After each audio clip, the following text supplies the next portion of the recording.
Bem, agora é hora da previsão, perdão, agora é hora da entrevista do dia com a Denise Campos de Toledo.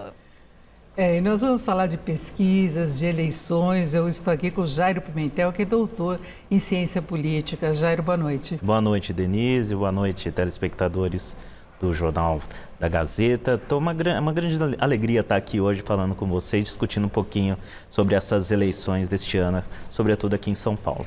Nós tivemos uma pesquisa que foi divulgada agora no final do dia, começo da noite já, Datafolha, e ela mostrou uma mudança muito grande aí na configuração eleitoral, uma coisa que chama a atenção é pela proporção da mudança, né? Nós tivemos aí Boulos com 23% das intenções de voto, Pablo Marçal com 21% e o atual prefeito Ricardo Nunes com 19%, empatados tecnicamente, porque a margem de erro nessa pesquisa é de 3 pontos. A questão é a mudança que houve em relação à pesquisa anterior. Boulos subiu só 1 ponto, mas a Pablo Marçal foi de 14 para 21%.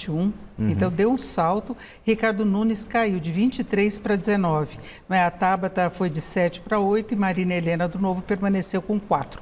A pesquisa foi feita no dia 20 e 21. Essa pesquisa não é espontânea. Né? Espontânea ainda tem um desconhecimento grande, tem outra configuração. E eles não fizeram pesquisa de segundo turno porque o Pablo ainda não estava no empate técnico antes.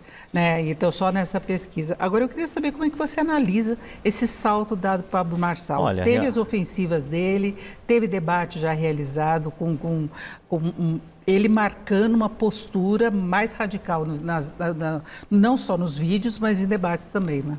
É realmente impressionante essa subida do Marçal nestas 2 últimas semanas, né? 7 pontos percentuais, num período pré-campanha de televisão. É realmente algo que eu nunca vi assim, numa campanha começar tão aquecida assim para um candidato. Então, realmente é um ponto a salientar que talvez marque realmente a importância das redes sociais nesse atual contexto das eleições. A gente já tinha visto isso com Bolsonaro antes, mas para eleições municipais a gente não tinha visto um fenômeno tão forte assim aqui em São Paulo particularmente. Então, a gente percebe que, de fato, as pessoas estão cada vez mais trocando as telas grandes pelas telas pequenas e isso tem influenciado bastante aí como os candidatos são apresentados, como eles são oferecidos e, sobretudo, na forma como eles aparecem, né? Isso pode estimular, inclusive, outras candidaturas a serem pirotécnicas, como o Pablo Marçal está se apresentando, e que tipo de democracia que a gente vai ter com candidatos que não levam a sério o próprio processo eleitoral, porque estão mais interessados em satisfazer sua plateia na internet, né? Uma coisa para se pensar sobre a própria democracia eleitoral no Brasil e no mundo, né? Essa democracia espetáculo, essa democracia TikTok.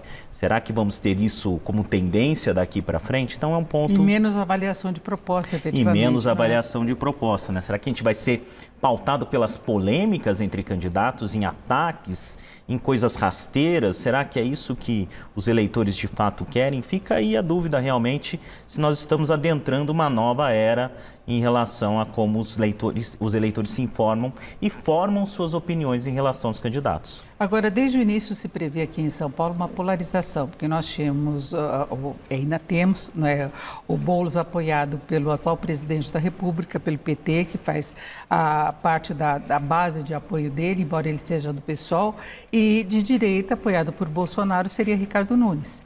Pablo Marçal também se coloca aí entre os bolsonaristas, ele tem conseguido cativar uma fatia maior desse eleitorado, só que ele está tendo alguns embates com o Bolsonaro, que o Bolsonaro indicou, inclusive, vice de Lula, e hoje nós tivemos pelas redes sociais algumas provocações. Eduardo Bolsonaro com vídeos apostando mesmo em Ricardo Nunes, e Bolsonaro meio que se distanciou de Pablo Marçal numa postagem que o Pablo fez falando nós, vão sentir falta de nós, aí Bolsonaro colocou entre aspas nós, e aí o Pablo Marçal pediu inclusive o dinheiro que ele teria dado de campanha de Bolsonaro.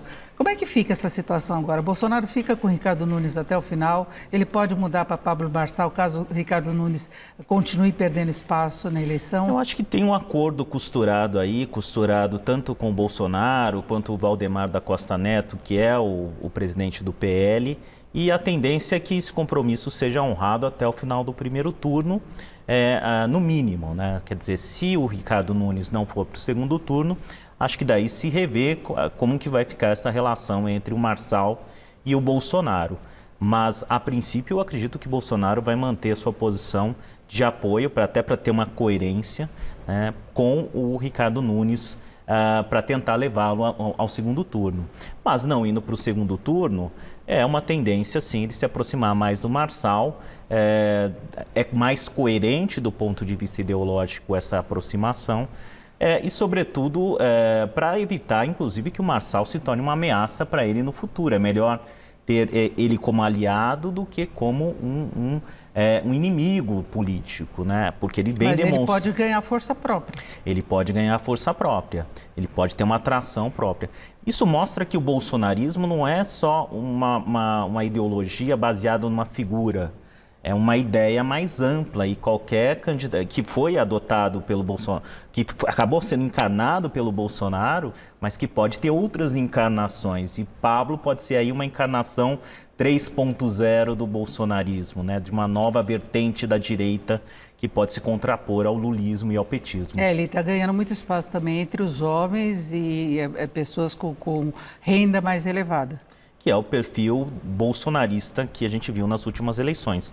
Homens mais escolarizados, maior renda, das regiões mais centrais aqui de São Paulo e os evangélicos, né? Então, esse público hoje que há um tempo atrás estava votando basicamente no Nunes por indicação do Bolsonaro, hoje a pesquisa do Datafolha já mostra uma tendência de maior presença de voto em Pablo Marçal entre aqueles que votaram em Bolsonaro em 2022 do que no próprio Nunes. Então é uma preocupação, porque de um lado o Nunes pode ser esvaziado pelo Lula, porque tem hoje uma parte dos eleitores da periferia de São Paulo que votou no Lula e está votando no Nunes, sobretudo ali da região mais extrema de São Paulo, no Grajaú, Parelheiros, enfim, toda aquela região mais periférica. E o Lula vai vir participar da campanha diretamente. E o Lula vai vir participar da campanha diretamente para tentar reverter essa situação para o Boulos. E, por outro lado, ele pode esvaziar por conta do Marçal, que vai pegar esse eleitorado bolsonarista. Então, ele pode ficar meio estrangulado ali no meio e não ir para o segundo turno, o que seria um desastre do ponto de vista político, porque seria impensável no começo dessa eleição o Nunes estar fora do segundo turno. Inclusive porque ele tem apoio do governador Tarcísio também. Tem o apoio do governador, de 11 partidos, tem a máquina da prefeitura a seu favor, tem um orçamento gigantesco, teve um orçamento gigantesco para fazer obras esse ano e fez bastante coisa. Ele vai tentar reverter essa situação de empate técnico triplo na base da campanha eleitoral dele, né? Vai tentar mostrar suas realizações durante o período aí de campanha de televisão. Agora, será que basta mostrar as realizações ou terá que ter uma contraofensiva de acusação, que é a estratégia de Pablo, para tentar desmontar a imagem de Pablo? E aí eu queria colocar também a questão dos debates. Nós tivemos um primeiro debate, que foi um segundo debate, que foi um desastre fora de TV, em termos de regras, de desrespeito. No outro, nós tivemos 3 candidatos que não foram, Boulos e Nunes entre os melhores colocados, Datena também não foi. Agora, para Nunes especificamente, não participar de debate, apostar, por exemplo, no tempo que ele vai ter em rádio e TV, seria uma boa estratégia hoje? Olha, nunca é bom fugir dos debates, né? Toda vez na maioria das vezes que um candidato foge do debate, ele está com uma certa gordura, ele está folgado ali, então ele não quer criar nenhuma marolinha que vá atrapalhar o desempenho dele nas pesquisas. Então, evita-se o debate quando você tem uma posição muito à frente dos candidatos. Não é o caso do Nunes, não é o caso do Boulos. Então, essa decisão de evitar os debates é muito mais porque o impacto do Marçal e a postura dele dentro do debate é muito ofensiva e pode estar criando problemas, está criando dificuldades para os candidatos que não estão acostumados com essa postura de candidato de quinta série, digamos assim, que é o mais comum hoje na internet, no Instagram, no TikTok. Mas só que ele usa essa estratégia exatamente nas redes também, independentemente de expor ou não nos debates. Exatamente, ele faz os cortes, coloca lá. É o jeito dele se comunicar, é o jeito que as pessoas hoje parecem estar mais afeitas à comunicação política. No caso de Bolsonaro, não ia aos debates, teve uma condição diferente porque ele levou a facada. Foi a partir daí, Exatamente. ele estava ausente e ele teve esse impulso, né? Toda a campanha foi muito focada nisso e ele ganhou esse espaço, inclusive você falava dessa aceleração da posição de Pablo, que é semelhante a que Bolsonaro teve, mas lá no final da campanha, né? O Pablo cresceu muito cedo. Precisa ver se ele vai continuar tendo essa atração para continuar crescendo nas pesquisas e conseguir amealhar ali a maior parte dos eleitores bolsonaristas para ir para o segundo turno. Ainda tem muita coisa para acontecer, muita água para rolar. Tem inclusive os processos na justiça contra ele. Tem processos, tem acusações, enfim, tem... A gente não pode dizer que o Pablo Marçal vai chegar, mas ele já, para ele também não é uma coisa interessante vencer essa eleição.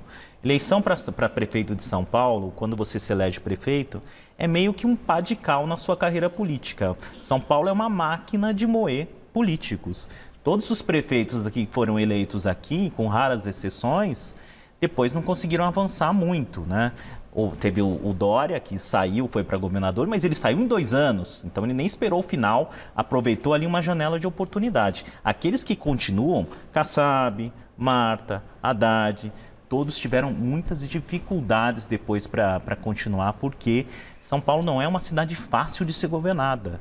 Não tem fórmula mágica, são 11 milhões de pessoas com problemas distintos. Então, para ele continuar a carreira política depois de ser prefeito de São Paulo, vai ter que fazer um governo que ninguém nunca fez.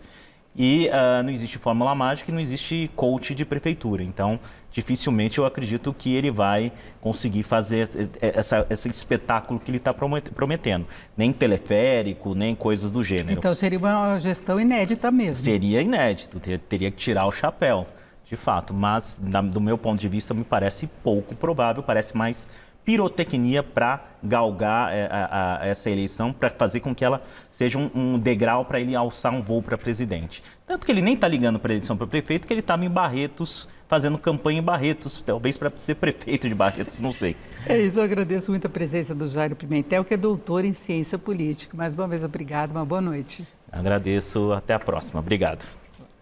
Com vocês.